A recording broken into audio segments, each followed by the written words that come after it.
আজকে আমি এসেছি একটা ভলভো 300-এর ওর বুম স্টিক বাকেট যতগুলো ফাংশন আছে আর কি, তা ওর সব কিছু কেঁপে কেঁপে উঠছে।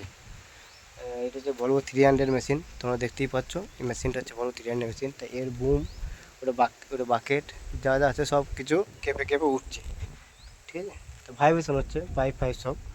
তা এখন বৃষ্টি হচ্ছে, আমি চেক করলাম মেশিন চেক করার পর দেখছি যে পাইলট পাম্পের প্রেশারটা একটু কম লাগছে মনে হচ্ছে, মানে পাইলট পাম্পটা মনে হচ্ছে প্রবলেম হচ্ছে।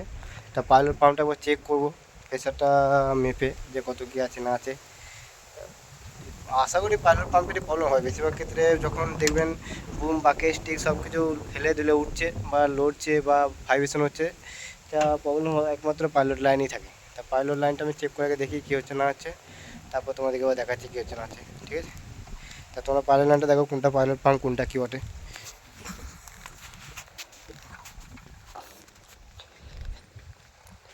তা এইটা হচ্ছে পাইলট পাম্প, আর এটা হচ্ছে মেন পাম্প। এটা P2, ওদিকে হচ্ছে P1। তা এর প্রেশারটা আমাকে দেখতে হবে। এই আমাদের পাইলট করছে সব কিছু, এ পাইলট করছে ওই বুম বাকেট লিভার থেকে পাইলট হচ্ছে, ঠিক আছে। এটা হচ্ছে পাইলট পাম্প। ভলভো 300 আছে এক্সকাভেটার, তোমরা দেখতেই পাচ্ছ। তা এর পাইলট ফিল্টারটা খুব অবস্থা খারাপ ছিল, পাইলট ফিল্টারটা আমি খুলে দিচ্ছি। পাইলট ফিল্টারও চোখ হয়ে গেছে, তাই এর প্রেশারও বাড়ানো আছে, ঠিক আছে। আর এদিকে ওইদিকে প্রেশারটা মাপতে হবে ওইখান থেকে, পাইলট প্রেশার তখন দেখতে পাচ্ছ, যাই না ওই তো ওখান থেকে প্রেশার পোর্টটা আছে, ওই তো ওটা প্রেশার পোর্টটা মাপতে হবে। আর এটা হচ্ছে পাইলট পাম্প। এটা আশা করি প্রবলেম হচ্ছে মনে হচ্ছে, এটা গরম হচ্ছে প্রচুর, তো এইটাতে প্রবলেম হবে। দেখি তোমাদের পাইলট ফিল্টারটা দেখাই। পাইলট ফিল্টার দেখো কী অবস্থা। পাইলট ফিল্টারটা আমি খুললাম, এই যে মেশিন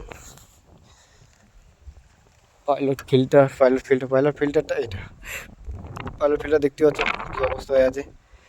এই পাইলট ফিল্টার চেঞ্জ করতে হবে। আর প্রবলেম ওর হচ্ছে এটাই যে পাইপ ফাইপ সব কিছু ভাইব্রেশন হচ্ছে। মেশিনটা তোমরা দেখতেই পাচ্ছ পুরো ভলভো 300 আছে, ঠিক আছে।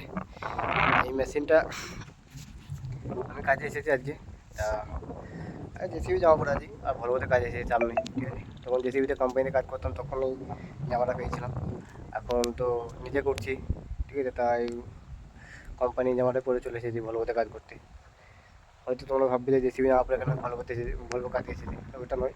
আমি সব মেশিনে কাজ করি, ভলভো থেকে আরম্ভ করে ক্যাট, কামাস্তু, টাটা, হুন্ডাই যা যা মেশিন আছে সব কিছু। এক্সকাভেটর থেকে আরম্ভ করে যত রকম হাইড্রোলিক সিস্টেম মেশিন আছে, রোড কন্ট্রাক্টর যতগুলো মেশিন আছে সব মেশিনে আমি কাজ করি। হাইড্রোলিক লাইনে কাজ করি, ইঞ্জিনিয়ারিংও কাজ করি, মানে টোটালি কাজ করি। কোনোটা বাদ দিই না যে হ্যাঁ এই কাজটা পারবো না বা এটা না, সব কাজে কাজে হয়। তো তোমাদেরকে দেখাই মেশিন ভালো করে একটু। এটা দেখো, এটা বুম সিলিন্ডার। এটা বাঁকুড়াতে চেঞ্জ করে এলাম পুরুলিয়াতে।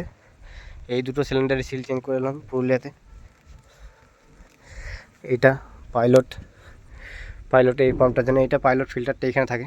আর হাইড্রোলিক গেজে হাইড্রোলিক কম আছে, আর এটা হাইড্রোলিকটা ফিল্টারটা হাইড্রোলিক গেজে হাইড্রোলিক ঢালতে বললাম কাস্টমারকে, তা দেখি হাইড্রোলিক নিয়ে আসছে। এই পাম্পটার জন্য হয়তো প্রবলেম হতে পারে, তা দেখি এই পাম্পটা একবার কী হচ্ছে না হচ্ছে, ঠিক আছে বন্ধু। বাকি ভিডিও তোমাদেরকে দেখাচ্ছি, যে পাম্প চেঞ্জ হয় সেই ভিডিও তোমাদেরকে দেখাবো। বাই, টাটা। আমার চ্যানেলটা একটু সাবস্ক্রাইব করো, আর শেয়ার করো, আর লাইক করো।